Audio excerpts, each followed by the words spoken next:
നമുക്ക് അല്ലാഹു തന്ന നിഅമത്തുകള് അത് നമ്മളെ ജീവിതത്തിൽ എണ്ണിയാൽ ഒടുക്കം കിട്ടൂല. ഇക്കഴിഞ്ഞ ദിവസം 3 ദിവസങ്ങൾക്ക് 4 ദിവസങ്ങൾക്ക് മുൻപ് ഒരു ചെറുപ്പക്കാരൻ എന്നെ കാണാൻ വന്നിരുന്നു. ജുമുഅക്ക് ശേഷം കുറെ കരഞ്ഞു അവൻ. അപ്പൊ ഞാൻ ചോദിച്ചു എന്താ? ഓൻ പറഞ്ഞു എന്റെ കല്യാണമായിരുന്നു കഴിഞ്ഞ 2 ആഴ്ച മുൻപ്.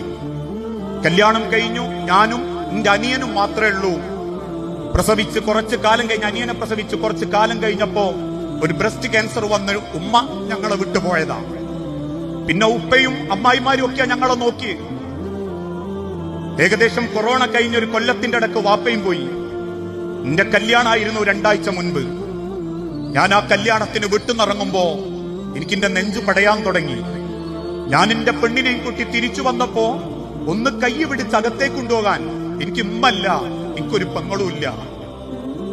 അവസാനം വീട്ടിക്ക് വന്നവരൊക്കെ സലാം യാത്ര പറഞ്ഞു പോയപ്പോ ഇന്നേക്ക് 2 ആഴ്ചയായി. ഒരാഴ്ച കുടുംബക്കാരൊക്കെ വീട്ടിൽ നിന്നു. ഇപ്പൊ ഞാനും എന്റെ അനിയനും എന്റെ പെണ്ണുമാ മാത്രമുള്ളത്. പക്ഷെ എനിക്ക് എന്റെ വീട് ഇത്രത്തോളം വേദന നൽകുന്ന ഒരു സ്ഥലമായി മാറുന്നത് ഞാൻ ഇപ്പോഴാ അറിയുന്നത്. പ്രിയപ്പെട്ടവരെ, നമ്മളെ വാപ്പയമ്മയൊക്കെ ഒരു വലിയ നിഅമത്താ.